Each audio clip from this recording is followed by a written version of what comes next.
Sports Talk. Let's go.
So I was on mute that whole time. Wow, but that's live media for you, man. Always these kinks and stuff going on. But what I was saying before you guys could even hear me, I was just talking my head off. Listen, I know it's evening time wherever you guys are at. Most of you on the East Coast, and on the West Coast, it's 5:00. So this is an NFL Sunday morning show. But for whatever reason, it just wasn't happening this morning. But nonetheless, I have a show that I prepared that I was damnedest I was going to get on today. And here I am this evening. So before I was talking about, listen, there was some things that I wanted to talk about with you guys today in regards to what is going to be on the show, as you guys can see. So I got to talk about Deshaun Watson. His suspension was increased to 11 games this season. So what does that mean for the Cleveland Browns? What should we expect from them? Also, some early contenders for the Super Bowl. Yeah, I know we haven't played 1 week yet of NFL football. I know it's still preseason with one more week of preseason left to go, but we got to get the early contenders out on the forefront, and we got to talk about that. So some teams might surprise you there. And also, who would you rather have, or would you rather have quarterback edition tonight? You're not going to want to miss out on this one because it's got a compilation of a couple of young quarterbacks with some veteran quarterbacks, and see which ones you guys would pick, right? And then also my final thoughts. It was found out today, actually, that John Gruden put a kibosh on a potential deal that would have sent Tom Brady over to Las Vegas Raiders. What happened with that? So we'll get into that as usual. So, hey, but without further ado, I appreciate you guys that are on the live right now. Make sure you like, share, and subscribe to my YouTube channel, man. I appreciate that. Keep growing this thing. Going to keep it rolling. And we got some big news that's going to be up and done and announced in the next couple of weeks. So I'm excited to do that as well. So hope you guys are listening and enjoying your Sunday, right? Obviously, this show is supposed to be in the morning, but it wasn't. Life happens, but here we are. So thanks for joining me. So first thing tonight I want to talk about is the Deshaun Watson situation. Now, this keeps rearing its ugly head. We thought it was over with, but then we didn't think it was over with because initially he only got 6 games. Now he's boosted up to 11 games. Now, some people will say that it's still kind of a light deal. Some people would argue that he probably should have gotten a year. Some people are saying, well, 11 games is good. And some people thought 6 games was fine. Me personally, I thought he should have got a year. I mean, I get it. He wasn't officially, I wouldn't say not. He was charged, right? Was he charged? What is it? But things were brought up, right? Like over 20 something women. Like I always like to tell people, if there's smoke, there's definitely a fire somewhere. Is he a bad person? I don't know if he's a bad person per se, but he's definitely got some conflict from within. From a sexual standpoint, obviously he's perverted. He's a perverted individual, and he used his influence, his authority, his money, his fame to do certain things to women, right? That was uncalled for. And I think a 6-game suspension was very lenient at first, and then they came back with the 11 game. And I believe only 5 million in fines, if I'm not mistaken. So, and then only 11 games. So he could still potentially come back. And depending on what happens with the Cleveland Browns, I'll talk about that here in just a second. They could be in a position to possibly make the playoffs and make a run somewhere, right? And I mean, look, you got guys that are getting banned for betting on the game, which I've talked about this last week, which isn't good as well. But come on, man, this guy is doing something to women. And if I want to add this too, I don't know the numbers per se, but I did hear a stat a long time ago that there's a high probability or high percentage of women that watch and buy merchandise for the NFL, right? And to send a message of not suspending him for a year, I don't know, man. It kind of sends the wrong message to me. So the whole thing is messed up. And he is a deviant, and he is an unapologetic deviant, as my boy Barry Grant Jr. has brought up. So it's a very sad situation, because here he is, a rich millionaire, pretty much getting away with whatever he did, right? He settled pretty much out of court with just about everybody. And now he just gets a slap on the wrist, and he can sit out 11 games and be fresh and come back around week 11, week 12, depending on what their bye situation is, and play and possibly play well. We're going to see his mental temperament, though, because when he does return, it's going to be a hailstorm of media, of just negative coverage, every week. And I think this is where the Cleveland Browns really got this thing wrong. First of all, you shouldn't have even traded for the guy. Okay. Of all teams that should have traded for him, this was not the team. This team has not been very successful in setting up a structure. We thought with a new owner, Jenny Haslam, they were going to do something. They made a playoff run 2 years ago. It looks like they were kind of turning the corner, but these things just keep popping up. And they have great talented players. Myles Garrett, is there. You have Denzel Ward, one of the premier, if not top corners in the NFL right now, and Nick Chubb. So they got some guys, but they're just so dysfunctional. And this seems just so much like a Browns move, typically. You sign the guy, not pretty much knowing he's going to sit out. And on top of that, you sign him to this tremendous deal, right? That most people are like, are you serious? This guy might sit out a whole season. Obviously he didn't, but still, right? They're banking on him sitting out. Maybe he's still pretty young. I think he's 24, 25. He can't be no much older than 26, right? He's still got a lot of career left, right? But how will he bounce back from this particular situation that he's put himself in by being a sexual deviant? Okay. So I don't feel bad for him. He knows what he's doing. I mean, really, Craigslist, Facebook Marketplace. I mean, what God knows where else they have places for this. They have escorts. They have services that are very discreet, and you're just going to call up a random Mary Joe and bring over to your house and conduct yourself in a very ungentlemanlike manner, right?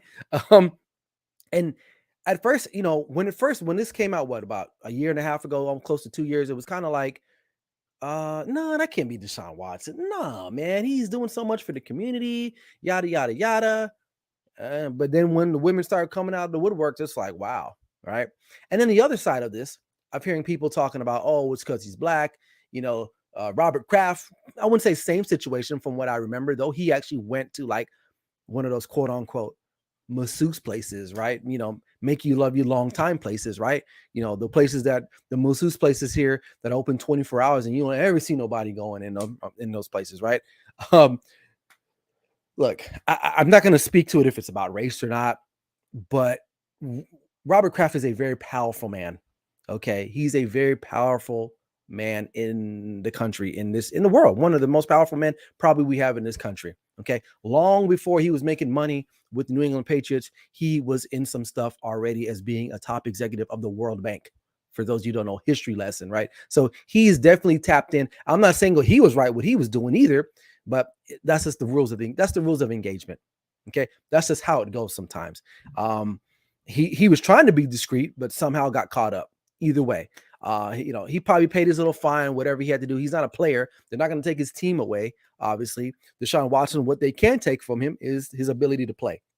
Now, they're not taking his money. I mean, in a sense, they are. I mean, $5 million, drop of the bucket compared to what he's going to be making with the Cleveland Browns in the next couple of years or so. So I don't know how that's going to work out. So let's switch gears really to the Cleveland Browns and what they're going to do now. So right now, currently, Jacoby Brissett, I believe, is the starting quarterback.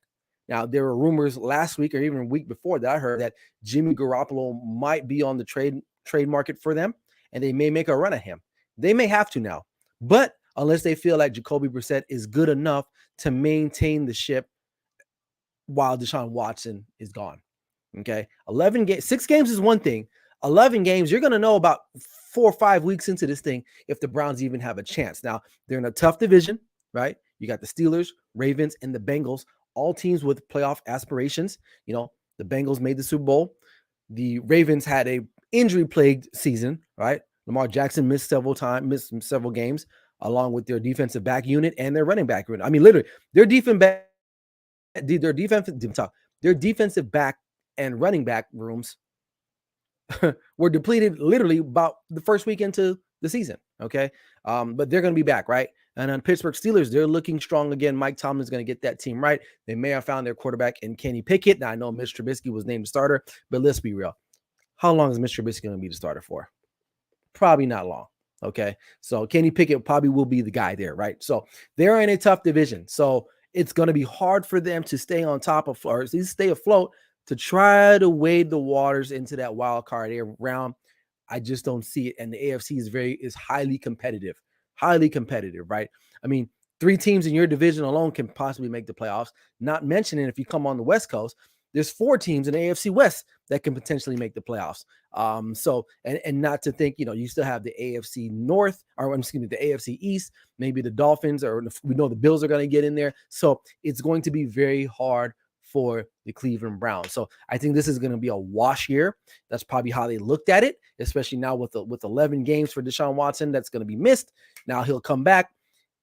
Honestly, he might come back and they play him a little bit, and then they probably shut him down, because there's a good chance they're probably going to be below 500 by the time he comes back. And what's the point? Now, if they're borderline, like riding the wild card weekend type of road, then maybe, right? But if they're a team that's really doesn't have any optimism of making the playoffs, it's a good chance they probably might shut them down. I mean, that's just a thought. That's just a theory. I don't know. But definitely this is going to be something that the Cleveland Browns fans are going to have to deal with this throughout the whole year. And it sucks. It sucks when you're a fan of a team and one of your guys, especially a guy like this at quarterback. And I can speak from experience being a Cowboys fan. When Dak Prescott got hurt a couple of years ago, right? I believe it was like week 3, week 4.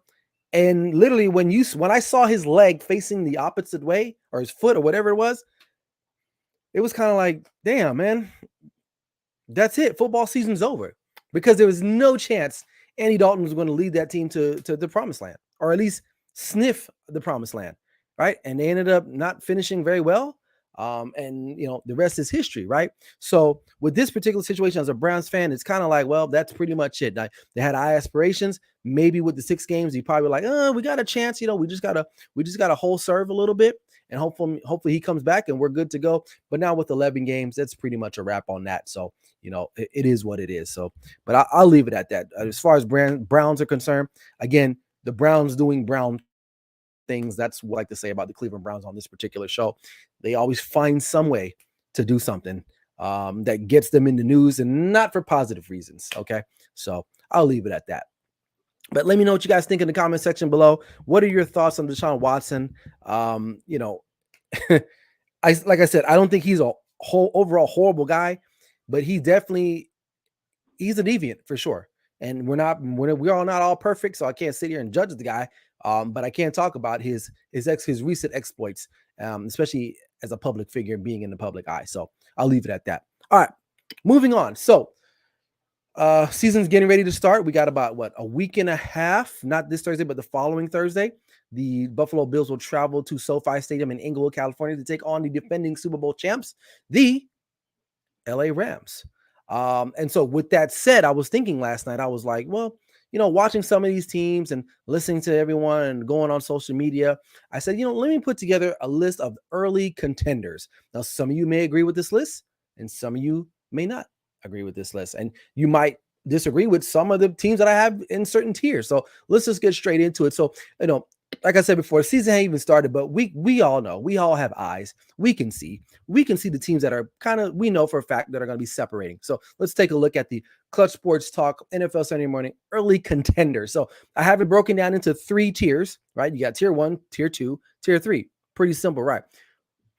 Tier 1, to me, it's very obvious that there are 2 teams in the National Football League that are head over heels just better than everybody else. And in no particular order, it's the Buffalo Bills and the LA Rams. And oddly enough, they're going to be squaring off Thursday Night Football a couple weeks from now, right? For the NFL opener, right? So that's going to probably be a preview of the Super Bowl. At least that's what we hope, right? I'm hoping we get that, because here's the thing. Both of these teams are deep. And I'm watching a lot of other teams. They may have some really good key players and on surface level as far as their starters. But then as you start getting into the second, third depth chart of your roster, and some of these teams don't have it. I literally watched the Buffalo Bills beat somebody in the preseason 42 to something. Right? That's crazy to me. That's crazy. And it's preseason. Who cares? I care for this fact because a lot of those guys that played majority of the game, I know Josh Allen came in, played like one series, was phenomenal, right? He scored on the first drive, one and only drive that he had to I forgot who it was, but it was just a phenomenal drive, right? And then the other guys, they start picking it up. And you can start to see the player development skills being in place in some of these teams. Even the Rams, the Rams probably don't play a lot of their guys as well, but they're a deep roster as well. And Josh Allen is not Matthew Stafford. Matthew Stafford is not Josh Allen, right? But Josh Allen is a good quarterback. Matthew Stafford showed that he can be a good quarterback as well. Both teams are well coached. Both have great defenses. Offensive lines are pretty solid, and their defenses are stout as well. So, to me, this was a no-brainer. Both of these teams, tier 1, nobody else is sniffing them at this point, at least obviously right now. But, this is subject to change because obviously there still has a season that needs to be played. Now, some people are like, oh, well, Tampa Bay should have been in there. Well, obviously, to me, Tampa Bay definitely has some issues, and that's why they got moved down to tier 2. Okay. So in the tier 2 level, I have the Tampa Bay Buccaneers, I have the Pittsburgh Steelers, I have the Indianapolis Colts, the Broncos, and the Kansas City Chiefs. Now, throughout the season, 1 or 2 of these teams may elevate themselves into that tier 1, but just going off of right now, currently, we'll start with Tampa Bay. We just found out today they just lost another offensive lineman. That's huge for them. That's huge because you got to keep Tom Brady upright. And Tom Brady's missed some significant amount of time right now due to personal reasons in training camp. Will that affect him a lot? I don't think so, but definitely, it's gonna be a learning curve when he comes back because they're gonna have to replace whatever offensive line they've lost recently, right? So, they're 1 year older. No Gronk, he's gone, he's retired. Chris Godwin's coming off an injury. Mike Evans been very solid. I get that, but will they have enough? Will they have enough? I don't know. We'll have to wait and see. Yeah. Yeah, Barry. Yeah, man. No Dallas, man. And and I'll talk about them when I get down to the bottom tier. Okay. Yeah. I'm sorry. I had no teams from the NFC East, to be fair. And I'll give you my thoughts on the Cowboys as to why. Okay. All right. But moving on, Pittsburgh Steelers tier 2. I like the running game. I still think they can do something with their offensive line, but I think having if Kenny Pickett does eventually take over, not having Big Ben back there will make the offensive line job easier for the Pittsburgh Steelers. Kenny Pickett, even to his credit, Mitch Trubisky can move too, so that might help the offensive line a lot, right? They still have Claypool as a wide receiver, Deontay Johnson, another good wide receiver, and I think they probably found another guy in George Pickens as another wide receiver, and Najee Harris running the ball back there, and that defense is loaded. You got T.J. Watt, you got Minkah Fitzpatrick, you got guys like that back there. So I still think, and Mike Tomlin's a good coach, so coaching does go a long way. Okay, does go a long way. Okay, and I feel like he needs to be considered as an elite coach. Maybe he's not the brainchild like the Sean McVays and the Matt LaFleurs and the Kyle Shanahans and stuff like that. But he's a hard-nosed, old traditional style football coach that guys love playing for. So I like Mike Tomlin, even though as a Cowboys fan, it hates me to say that I'm supporting the the the Pittsburgh Steelers in this fashion, but I got to give credit where credit's due, man. And I like the Pittsburgh Steelers and what they're going to do. All right. Indianapolis Colts, a lot of people like them as a dark horse. I like them too. I think they've upgraded in quarterback with Matt Ryan and getting rid of Carson Wentz, right? They still have a beast in the running back of Jonathan Taylor. Hopefully this offensive line can get healthy again and continue and get on the track and get on pace to be that number one line again. Quentin Nelson did not look like an all-pro throughout the whole season. For the most part, he had really good games, some solid games. I believe he missed some time as well, but I'm looking for that offensive line to be dominant and to be maulers and road graders for Jonathan Taylor to run wild on teams in the AFC South. So, and I like their defense still too. For me, I feel like they just don't have enough offensive firepower. If you get into games like the Rams or the Bills, teams that can score and they're prolific scores, can the Colts match that? Do they have the personnel to do that? I like Micah Pittman Jr. This is his second season now. He's going to be the number one guy now, right? T.Y. Hilton's gone. He is going to be the guy. How does he handle that moving forward? Okay, so I want to see more development out of him. But I like the Colts overall. They're well coached again, right? And I think getting rid of Carson Wentz really should help elevate them as well. Denver Broncos country. Let's ride. I mean, really. You're in this tier because Russell Wilson's there. Now, Russell Wilson does have some drawbacks. He likes to start off very hot. So it won't be surprising to me the Broncos go what 4-0, 5-0, or 3-1 or 4-1 or whatever the case may be, because they're going to be hot. They're going to be hot, but something always happens to Russell Wilson down the stretch. So I'm looking to see with a new environment, how does it work for him? Are they going to let him cook like they did in Seattle, right? He's got running back by committee. He's got some solid wide receivers, Jerry Jeudy. Who was the other kid they drafted from Penn State a couple years ago? Ken Hambler. Nice tight end. Obviously, the defense is, the secondary is legit. So you're playing in Mile High, but you're in a tough division. So, but I do like this team. I like the makeup of the team. Now, they do have a rookie head coach in Nathaniel Hackett. Out of all the other teams in this tier 2, they are probably the weakest link as far as coaching is concerned. Todd Bowles is probably up there too, but I'm going to give him some credit just because he was a head coach in the NFL before. Okay. Now, Nathaniel Hackett does come from a pedigree of coaches, right? But we'll see how it is to be the guy now. But I do like the Denver Broncos in tier 2. Now, to round out tier 2, I have the Kansas City Chiefs. Now, they did lose Tyreek Hill. Okay. They have a new roster pretty much of wide receivers. They added Juju Smith-Schuster, Valdez Scantling. He's there. And it's probably some other guys, right? That are there. But what I like about Kansas City and what I was able to see yesterday, and I wanted to see this because, I want to see what that dynamic was going to be like. Now, not having Tyreek Hill will hurt them at some point, I think. Right? Well, I think, I know it will, because he's Tyreek Hill. He's dynamic. But you still have Travis Kelce, who can control the middle of the field at the tight end spot. Patrick Mahomes he is a guy. He is that dude. And of course, on top of that, you have Andy Reid, who arguably, can I be honest with you guys? And I'm kind of stepping away from the segment here, but let's be real. I was thinking about this the other day. When we compare Andy Reid and Bill Belichick, now I know Belichick has got the rings, but Andy Reid might be a better coach overall.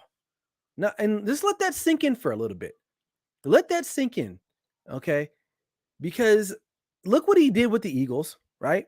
Eagles made a Super Bowl, obviously lost to Bill Belichick. I get that, right? They won a couple of NFC East championships, then he comes to the AFC. He was winning with Alex Smith too. Okay. He was winning with Alex Smith, right? Then Patrick Mahomes comes along, of course, right? Andy Reid is underrated. He's low key underrated, right? And now you're looking at Bill Belichick, right? He's old. He's outdated. He's never been able to develop anybody else outside of. And really, did he develop Tom Brady, or is that more of a Josh McDaniels thing, or his assistants? When you peel back the layers now, it's pretty glaring now. Like I said, Bill Belichick is a Hall of Famer. He's got the rings. He's got the hardware. He's got the wins. But when you're looking from coaching perspectives, and I know winning means a lot, but when you look at it overall, man, like my boy Bryson says, he says Andy Reid has been successful with multiple quarterbacks. Belichick has been successful with one, and arguably is the greatest player of all time. And look what he's doing now. I don't know. Just now we're starting to see things unfold now, right? And when I started thinking about that, I said, you know what? I think the Chiefs are going to be just fine. With Andy Reid calling the plays, his development with his quarterback, his relationship with his quarterback, Patrick Mahomes, and Patrick Mahomes ain't too shabby himself. I saw him make some really good plays yesterday in that preseason game. They are going to be just fine, even in a hard division such as the AFC West, right? Hey, what's up, David, man? How you doing, man? Long time no see. He says on the break at the job. Had a few minutes. Yep, man. Appreciate you on your break, man. Thanks a lot, brother. We appreciate you. Good seeing you too, man. But yeah, like just let that sink in. Andy Reid may be the better coach. Now, Belichick has the rings, but Reid might be the better coach when it comes down to it. So that's a hot take. Maybe we might have to talk about that on another show, but just to keep it real, right? Yeah, David, I'm sorry, man. Yeah, the Cowboys didn't make it. And I know I'm going to talk about them in just a second. Hopefully you're still on. But if you want to go back and catch the show on YouTube, it'll be up on my page after. So man, make sure you catch up on that. All right, but that rounds out tier 2, right? So I got the Bucs, Steelers, Colts, Broncos, and Chiefs. All teams, all with the exception of the Steelers, who don't really have a proven quarterback. The rest of the teams do. But what I like about the Steelers is that they have a proven coach, and they have a proven defense, and they have a solid running game. So we'll see how it goes. All right. Tier 3, right? This is where the controversy, because I already got my Cowboy fan buddies. They're in here. This is where it's at. And John River, what's up, man? How you doing? He's got Pittsburgh in tier 3. I thought about that, but I was like, I like Pittsburgh this year. I like Pittsburgh. But let's jump into tier 3. All right, I got the Miami Dolphins, right? We got the Raiders, we got the Chargers, we got the Titans, Packers, Ravens, Niners, Saints, Vikings, and Bengals. So we'll start with the Dolphins from left to right. Dolphins, real simple. New head coach, Mike McDaniels. We're going to see how he's going to function, right, as a head coach. Now, it's one thing to be an offensive coordinator, but now you're the guy. Can he not resurrect Tua, but can he make Tua out to be something that a lot of us don't think he actually really is a number 1 quarterback in the National Football League? So the good things they got going for them is that they got some nice young talent. They drafted Jalen Waddle. You added Tyreek Hill. You have Mike Gesicki, a very elite type of tight end. However, though, I don't think he's going to be utilized the way he was utilized recently, right? So I don't know, depending on how the system is used, how he will be used, right? So I don't know. The defense is going to be good. They still got some of those same players back there. So, and they're in a pretty, outside of the Bills, you're going to play the Patriots twice. You're going to play the Jets twice. So you might be in contention there, right? Okay, so the Dolphins, they're a good team. I don't think they're in tier 2 or tier 1, but who knows? That can change by the end of the season. We'll wait and see.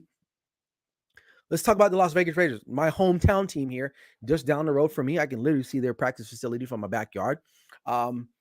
And I got the comments are just flying in here. I'm gonna get to those in just a minute. But the Raiders, the Las Vegas Raiders, listen, Devontae Adams trade was tremendous for this franchise. You're coming off a tumultuous year.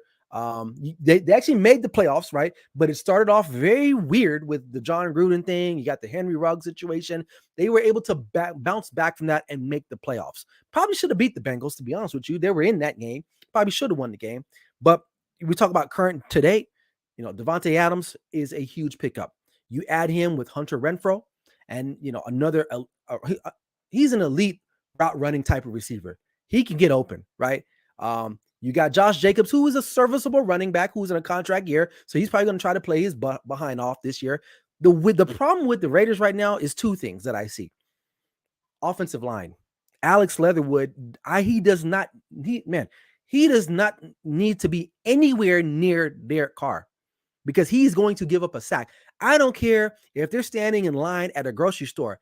Do not have Alex Leatherwood next to Derek Carr because I'm pretty sure Derek Carr will get sacked in the middle of a Kroger or Smith's or Safeway or Ralph's grocery store, wherever city you live in. He should not be there. Okay. They drafted him in what, second round last year, I believe, or first round out of Alabama. The guy is a wash. Now, they do have some other guys on there that are solid, but that offensive line is going to have to get better. Darren Waller is going to have to bounce back. He had an injury-plagued season last year. If they can get him going in the mix again, their offense is not going to be the problem. For years, I've been championing this whole theory about Raider fans. They hate Derek Carr. They don't love him. He's the problem. Look, Derek Carr has probably been one of the only reasons why the Raiders have been somewhat relevant. That's not an easy organization to play for. All right. So I give him credit. I like Derek Carr. I really like him as a quarterback. Now he needs to clean it up, in crunch times and not turn the ball over. But overall, he is a guy that can get you wins and you can go places with him. But the reason why they're not in tier 2, John, is because of their defense. If their defense was stronger, I would have probably switched out the Raiders, probably with the Steelers. But because their defense is not very good, they're not going to be able to stop anybody. And at some point, defense, you got to get stops, especially when you come in the playoffs. You're playing other really good teams, and you got to get stops. And that's the only reason why. Now, they did upgrade their pass rush, obviously adding Chandler Jones. So that's a plus. We'll see if that affects the back end, their secondary, right? But they don't really have any elite players on the back end. So that's the only thing for me with the Raiders. And I'm not even trying to talk trash because I don't like the Raiders, but I'm going to keep it real. I'm going to keep it very objective here. They have a good team, and it would not surprise me if they end up coming in first or second in this division. But because of how competitive the AFC is and how competitive the AFC West is going to be with a defense that's below average, I would say, I can't put them up in that top tier. So let's just read through the comments real quick. What we got. John, he's got Pitt tier 3. I would move Vegas up. That's fair. I mean, and I can see that. I can see the argument for that. Of course. Right. Bengals fresh off a legit Super Bowl. And yeah, David, I'm going to go with the whole Super Bowl slump theory. And it usually does happen to teams that lose the Super Bowl. So I'll talk about the Bengals in just a sec. Okay. In the last comment, he got the Bengals going back. Wow. He's got them going back to the Super Bowl.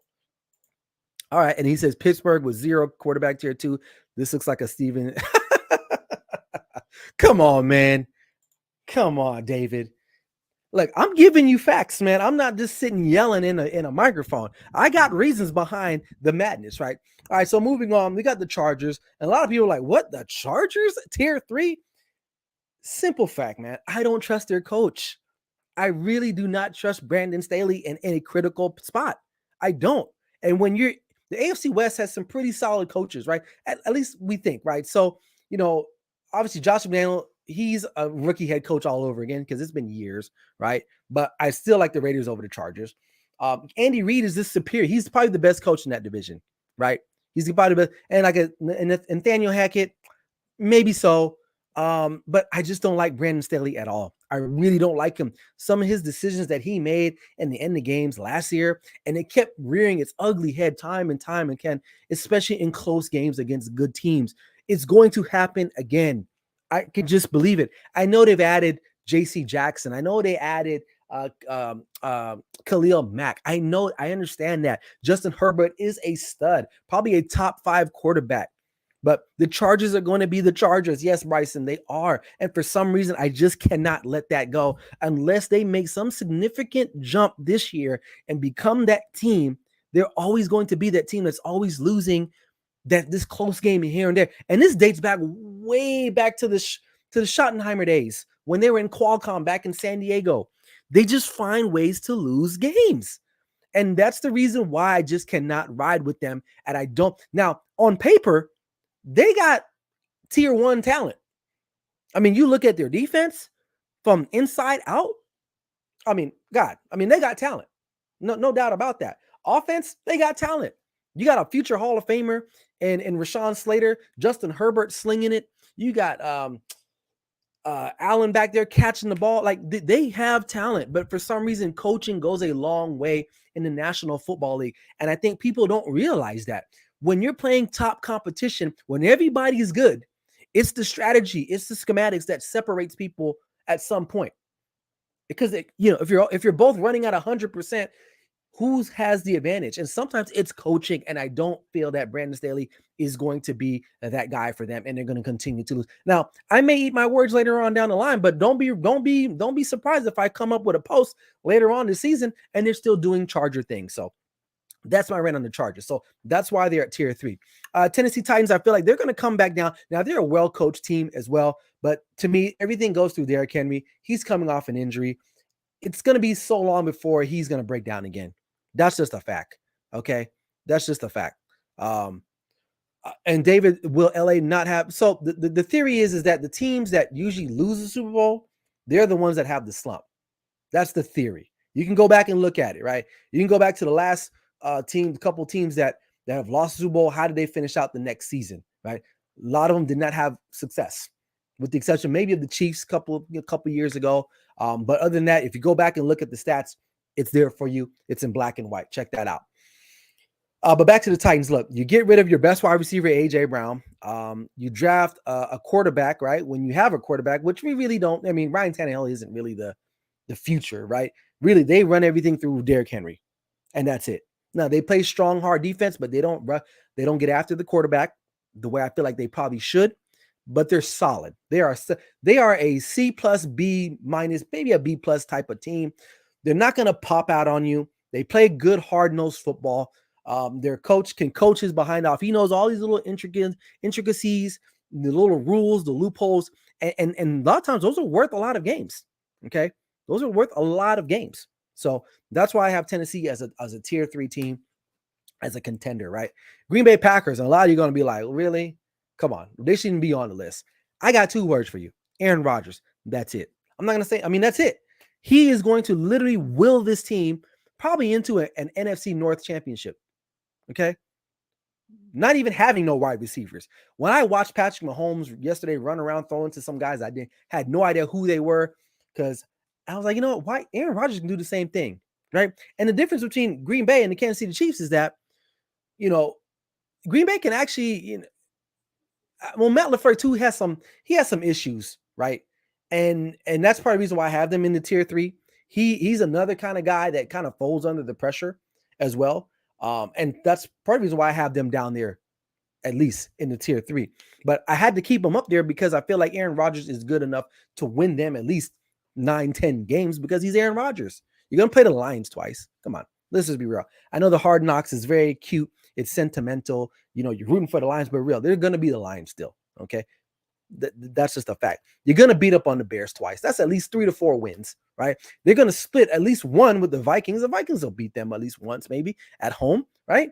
That's 5 wins. And I ain't even looked at the rest of their schedule. So I still have a thing that the Packers are still going to be in contention. They still have Aaron Jones, right? Their defense is still really good. Now, they did lose one of their best pass rushers to the Viking, but we'll see how they're going to replace him. But I still like the Green Bay Packers in tier 3. Now, the Baltimore Ravens, this one, listen, those of you who follow me, I'm not on the Lamar Jackson train. I'm just really not. I'm not saying he's trash. I'm not saying he's garbage. I think he's a very talented individual. But at the end of the day, he's been in the league long enough. I think we know what he is now. And that's fine. That's okay. But let's not make him something that he's not. Okay. Now, the whole thing about him, and oh man, he's beefed up in the offseason. His arms are looking huge. I don't care about that. I don't care. Why do I care if I go to the dentist and my dentist, can bench press 350? Why do I care about that? I need to know can he do the work? That's what I need to know, right? Bench pressing and having big arms as a quarterback means nothing to me at this point. Can you throw the football when you need to throw the football? Can you make the plays with your arm versus your legs when you need to do that? That's what I care about. So I've never been a fan of like quarterbacks being heavy in the weight room like that. I'm not saying that they shouldn't work out, but I'm saying is that you need to be in the film room.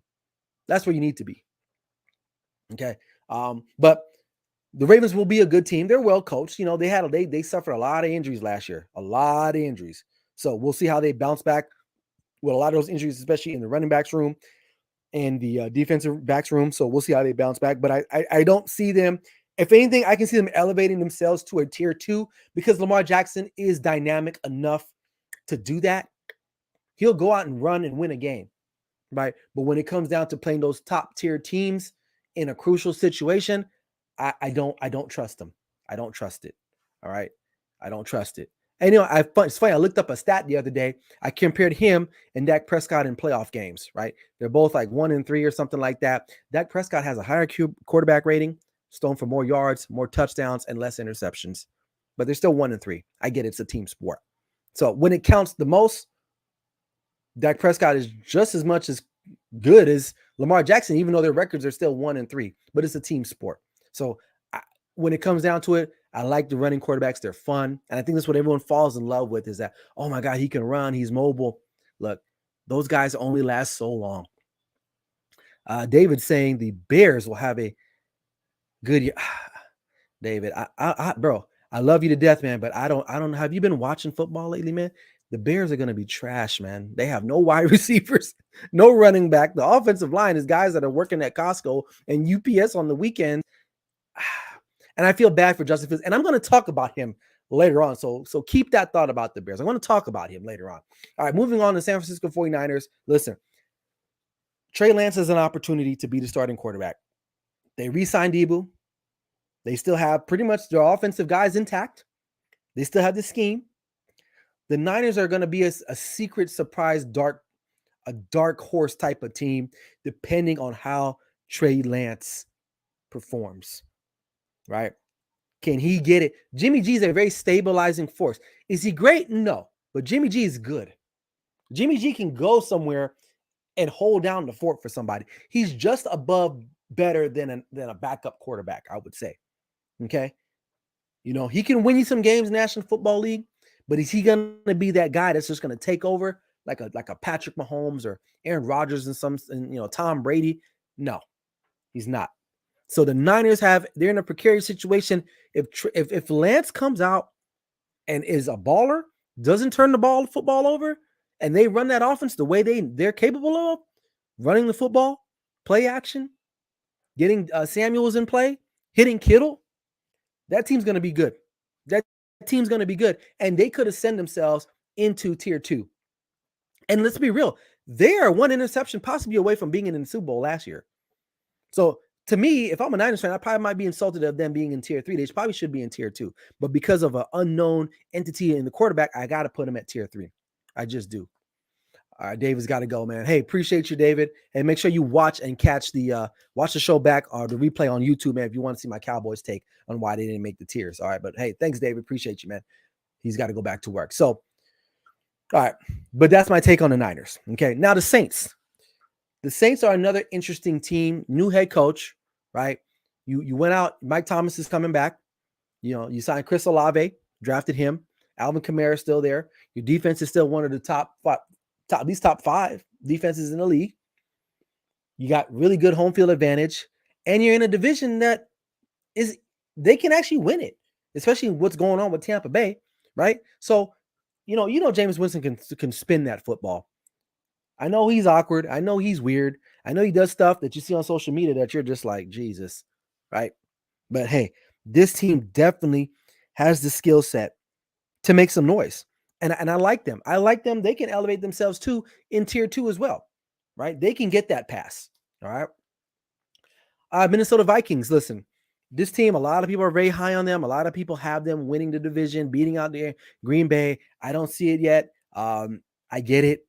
Their defense is good. They got really good offensive weapons. Justin Jefferson, Dalvin Cook, but they still got Kirk Cousins back there. And not to say Kirk Cousins is completely garbage, but Aaron Rodgers or Kirk Cousins, who are you taking? Really? Ask yourself that. Even now with the talent surrounded by Aaron Rodgers, you're probably honestly, I'm still going to take Aaron Rodgers. Okay. And you got a rookie head coach So we don't know how they're going to react. And the Vikings are another good team that a good example of like they're kind of like the Chargers. They lost a lot of close games last year. A lot of close games, right? Until they find a way to win those close games, I can't trust them. And if I can't trust them, I can't have them over Green Bay Packers as far as the division concerned, but I can't put them in tier 3. I can do that. And I will do that. All right. And to round out the bottom half or the bottom of the tier 3 is the Cincinnati Bengals. Now they're in here because they're the defending AFC champs. They made the Super Bowl. They're probably one block away from actually winning the Super Bowl because Jalen Ramsey got burnt by Jamar Chase, but he obviously Joe Burrow could not get him the football to win that football game, and so be it. And so be it. But I think they're going to take a step back. I think that division is going to be tough. Look, they came out of nowhere last year. They had a good run. They got hot when they needed to get hot. That big win on the road against Kansas City Chiefs coming back, that said a lot about Joe Burrow and their coaching. Zach Taylor proved me wrong. I didn't think he was going to be capable enough to take that team anywhere, and he did. But despite their offensive line problems, they went ahead and tried to address that. They added Lyle Collins from the Cowboys, so they're going to try to fix that problem. Now, will it be enough? We'll see. We'll see. But I definitely have them coming back. I don't see them returning to the Super Bowl or even winning that division. To make it sporting for them. So that's it. Those are my early contenders. Now this list will change. This list will definitely change as we go along. So let me know what you guys think. I think I got all the comments for the most part.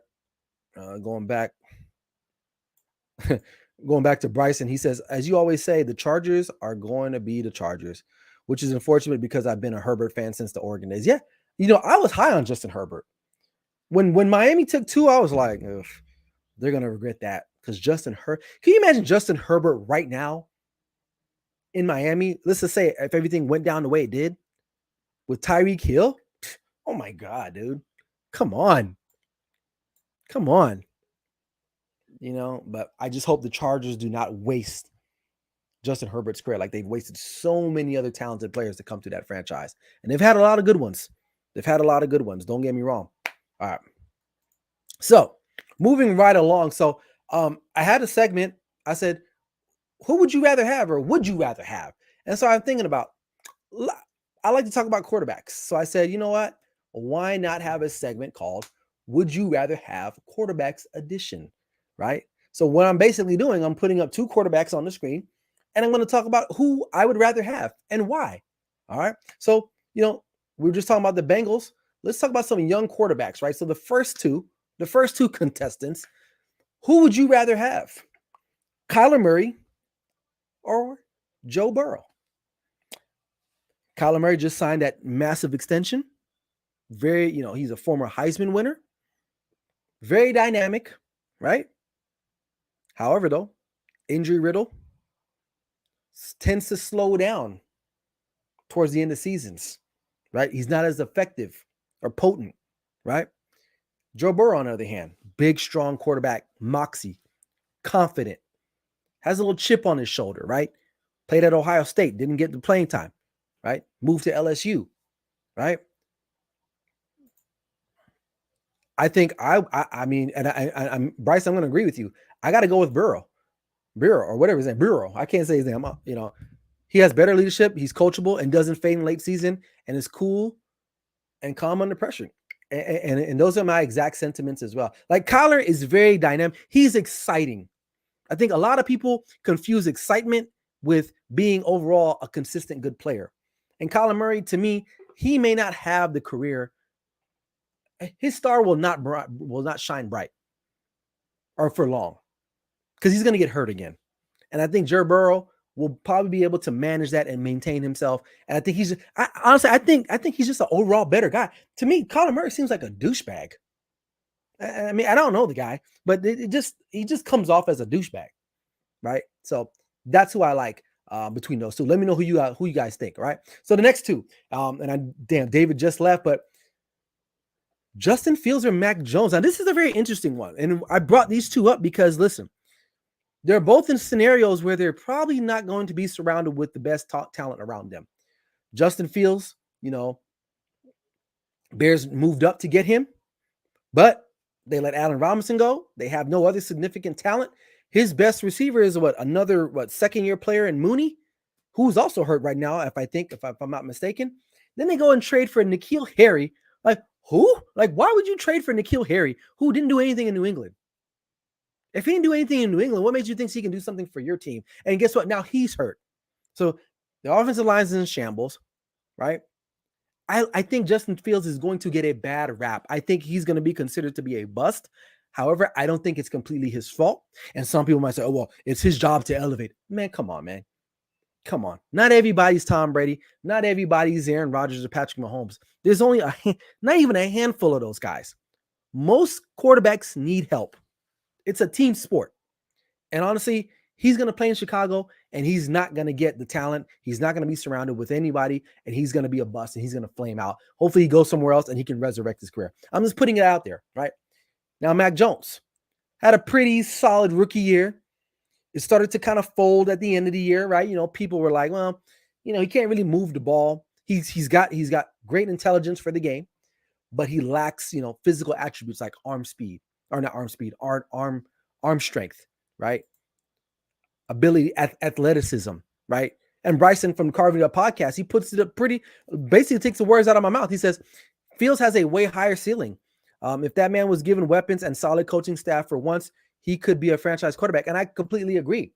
If you put Justin Fields with like Kyle Shanahan, Sean McVay, Andy Reid, creators, guys like that, man, the sky would be the limit for Justin Fields because he's got the arm, he's got the toughness, he's got the athleticism. Mac Jones on it, he really just has the intelligence. And they still, the Patriots were still in the hunt there. But if I had to pick between the two, if I was starting a team, I would have to go with Justin Fields, and that's a no-brainer. That's a no-brainer for me because, again, he has the higher ceiling. He has more for me to work with versus Mac Jones. I got to do too much with Mac Jones.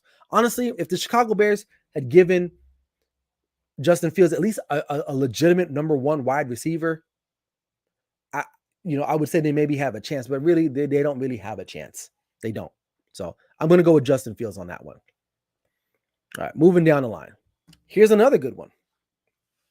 Both in the same draft, right? Zach Wilson, Trey Lance. You look at both of them from a talent standpoint. Zach Wilson has more games, obviously more experience as a starting quarterback. But I don't know. This one was a little difficult. I'm probably going to have to take Zach Wilson. I think. I don't know.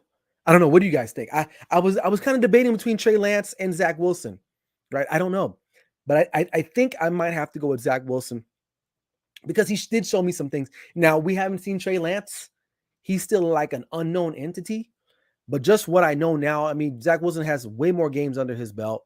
Trey Lance, we don't really know much. He didn't play a lot of college football. I mean, he played at North Dakota State, but not a lot of games under his belt. So if I had to choose between the two, I probably got to go with Zach Wilson if I had to start my franchise. I just seen a little bit more of what he can offer to my team. Now, sadly enough, he's going to be on another bad team. I mean, the Jets are not going to be a great football team. Now, they're trying. They had a really good draft. We'll see how it works in his second year. But he's just not on a team with the offensive-minded coach. Now, Trey Lance may be better off overall because he's in a better situation, way better situation than Zach Wilson. Okay. All right, Justin Herbert or Lamar Jackson. You guys know where I'm going to go with this one.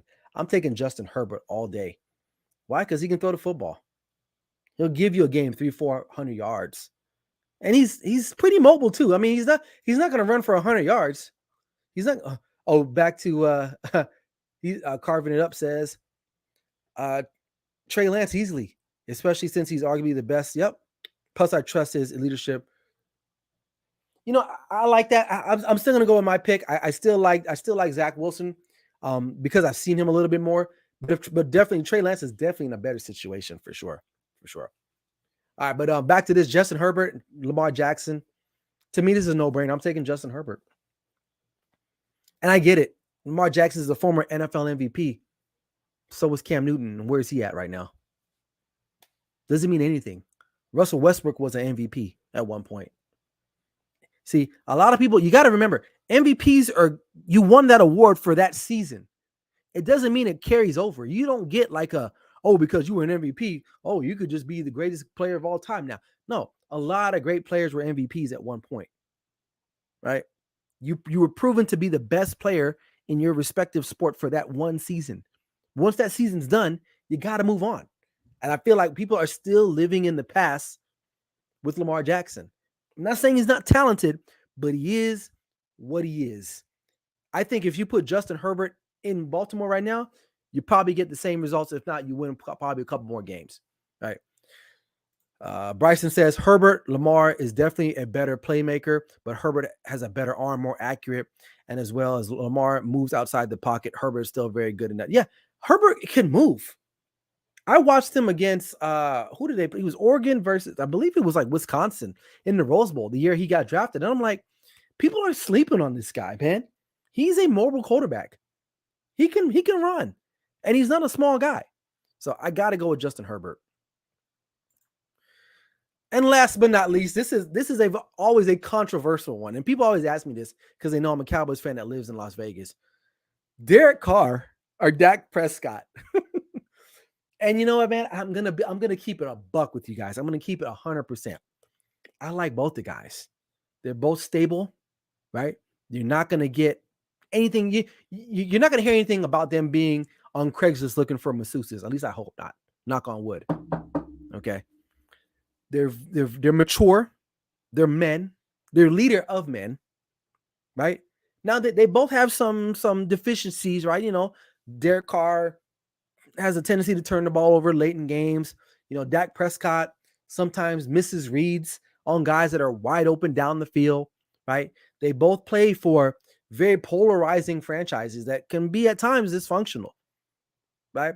But this is where I give them, both of these men, credit, because despite that, they still are able to perform. Now, I believe Dak came in at in the top 144th. And correct me if I'm wrong. I think he's one of the 44 top players in the National Football League, and that's voted by the players, right? Now, I get it. You know, there's going to be a lot of other quarterbacks voted higher than him, but I got to stay true to Dak Prescott, and I'm going to go with him.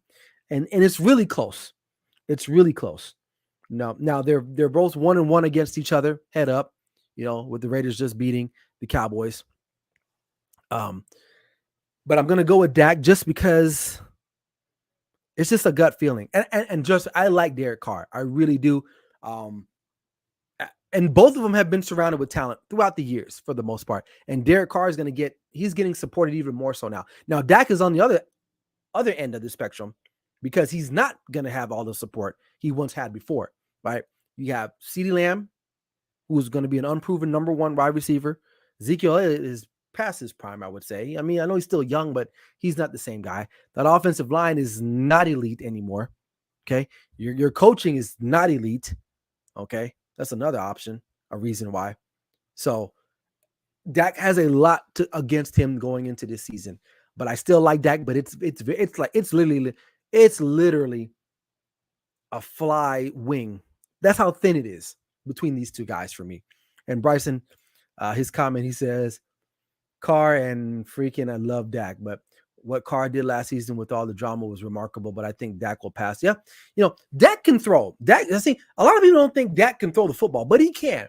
My biggest problem with Dak is that he doesn't always see the open. He sees sometimes the first down instead of the touchdown, the bigger play, right? Because he's not looking down the field, right? He's not Patrick Mahomes. He's not going to throw. He's not Kyler Murray. You know, they call it dink and duck or Dak and dunk or whatever you want to call it, right? But if you look up his stats, he's pretty efficient. Now the record, you know, against solid teams, it doesn't show, but it's a team sport. It's a team sport. It's a team sport, and so you have to consider that as well. But I like both number fours. These are really, really, really good great competitors, great men, great leaders. You don't hear anything bad coming from these guys, you know, especially with what happened last year with the Raiders, like Bryson said from Carving It Up podcast. You know, the John Gruden comments, then Henry Ruggs, and then the other teammate going on social media with like AR rifles and other semi-automatic, like it's just crazy, right? And he was able to still get this team to the playoffs despite all that, right?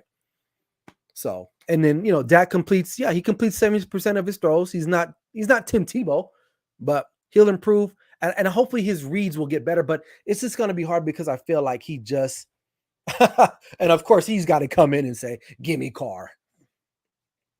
And there he is, folks. All even podcaster Barry Grant Jr., the villain, as like he's taking on that role.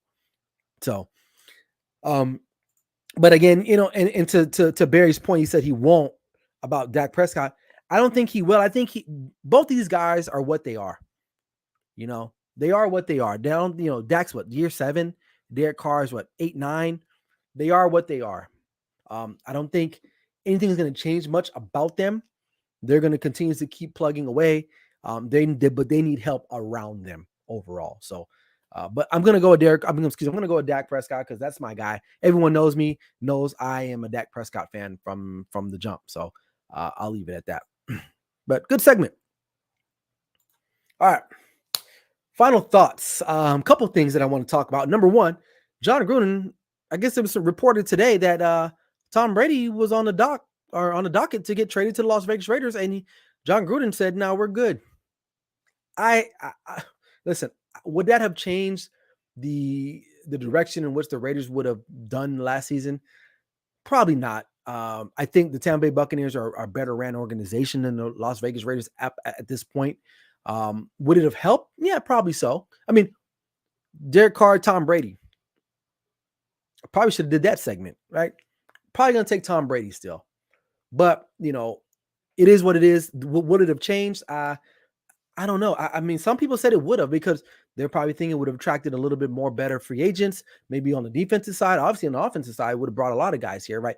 Gronk would have came. You would have had Gronk, Darren Waller, and I think at the time, Justin, what's his name? I forgot his name. He was a tight end from UCLA. Monroe, forgot his name. I don't even think he's with the Raiders anymore. They had Henry Ruggs at the time, Brian Edwards, Zay Jones. So they would have had some offensive, and that's not been the problem with the Raiders. It's been the defense. It's been the defensive side that they've really been atrocious on. So, and the other question is if that if that news would have come out while John Gruden was still the coach today, would that be grounds for him to be fired? And if I'm Mark Davis, how would I allow John Gruden to nix that trade or that deal? How? I don't understand that. So Mark Davis is literally one of the luckiest owners. Like, he gets bailed out. He comes to Las Vegas. They're ranked as one of the top in sales, ticket sales, or whatever the case may be. And he's going to make money. But honestly, he's probably not a great owner. Probably a good guy, but not a great owner. Not a very solid business mind. But because it's the Raiders, like the Cowboys, they have a strong following and diehard fans, and they're going to continue to keep that brand going. So we'll have to wait and see. And my other final note before I get out of here this evening is the Dallas Cowboys. I got to talk about them. I got to talk about them real brief. They won their game last night, the preseason game. Now, this one guy, Turpin, man, he made that team for sure. Now, I can't wait to see him in the regular season. I want to see them use him a little bit more. Oh, Dana White Oh, is that who brought out the news? Yeah, is that who brought out the news? Dana White. Yeah, so I think Dana White tried to foster that deal for the Raiders, but it didn't work out. But anyway, the Cowboys, listen, a lot of you, some people were asking me, I didn't have the Cowboys in my top 3 tiers. It's pretty obvious, man. And as much as I love Dak, he's got a lot of things he's got to go up against. He's got to go up against a delusional owner who to this day will not go out and try to sign at least a veteran wide receiver. I like the kid we drafted, Jalen Tolbert, but listen, he's not going. I don't think he's going to come in day one and help this team. Noah Brown, Julio Jones is out there. We don't even make a play at him. I know OBJ's out there, but he's still coming off an injury. I don't know who else is out there at the top of my head, but we needed help. We don't have that. Offensive line, Tyler Smith, he's probably going to be the starting left guard, but we didn't address Tyron Smith. He's going to get hurt at some point. And there's just we are not a deep team. We are one injury away from any of these offensive positions from being like, damn, we're screwed. If Tyron Smith goes down, that's huge already. That's huge. Then we got to move Terrence Steele back over to left tackle. Well, who goes to right tackle now? You know what I mean? So Zach Martin, a year older now. This line is not the same. And really, for me, I would feel much better if I knew we had really competent coaching, and the Cowboys don't. They have probably one of the worst coaching staffs. Well, not staffs, but at least the head coach and the play caller are not good at their jobs at all, period. I've seen some Madden streamers have better play calling concepts than Mike McCarthy and Kellen Moore. Very vanilla. Everybody know what's coming at you. There's no creativity. And when you have guys like CeeDee Lamb and this Turpin guy, how can we get him into the fold with speed like that? They're not. Tony Pollard. He should touch the ball at least 10 to 12 times a game, whether in running back or in the backfield, or in receiving somewhere, right? Who knows? But this team is an average football team at best, and they don't deserve to be in the top tier of 3. Because let's go back and look at that list real quick before I get out of here. I mean, literally, are they beating any of these teams? I mean, they have some of these teams on their schedule early. I know we got the Bengals, we got the Vikings. Are we beating those teams? Probably not. And a lot of it is probably due to coaching. Now, if Amari Cooper was here, I'd probably feel a little bit better. And trust me, I am not a big Amari Cooper fan, but at least he was a solid number 1. He can help. Now, if CeeDee Lamb comes in and he's just blows the doors off, okay, by all means. But I don't know. Is he that guy? I don't know. We'll see. Because, again, I don't like the play calling. I don't like it. And so they're mediocre at best when it comes to receiving core. And Michael Gallup's hurt too. We're missing him. And I'm not saying go out and sign Antonio Brown. Please leave him alone. We don't need that on the sideline. Okay. I like the song's catchy, but we don't need him in a Dallas Cowboys uniform because he's older. He's not worth the headache to a team that's already riddled with a lot of questions. And so we don't need him on the team as well. So, but we'll have to wait and see. But anyway, man, hey, I want to thank everyone that joined the live tonight, man. I appreciate it. Sorry I wasn't this morning, but I just could not get up this morning. I'm going to keep it a buck with you. But we'll see how it goes next week, next week, Sunday. So that'll be the next show. I'm probably going to move it back to 8 Pacific time, 11 Eastern Standard Time. So I can sleep in just a tad bit more. If not, I'll just do this again and hop back on this evening. But nonetheless, hey, I appreciate everybody for joining in. My boy Barry, my boy Bryson, David stopped in, John. Appreciate you guys commenting and dropping in on the show, man. It's nice to get back in the groove and talk about some NFL football because that's what I love to do. Now, I had a show, obviously those that know me, I had a show that would come on Mondays, and it's just, but something about the NBA and everything else, it just doesn't hit the way professional football does. And I'm glad to be back here getting that knowledge and hopefully bringing some good insight and not just being subjective on here. And because that's my whole point in doing all of this. So, but anyway, I'm ranting. I need to go eat some food. Some of you need to go to bed. It's a work day tomorrow. So I appreciate you guys. Look out for the next live. Be on the lookout on my social media. It'll let you know when the next show is going down. If you want to go back and recap the show, it's on the YouTube as soon as the show ends, man. I appreciate you guys. Make sure you like, subscribe, and share. This is Clutch Sports Talk NFL Sunday morning with me, Ryan Flowers. Never settle till the work is done. I'll see you guys later. Have a good night. Peace.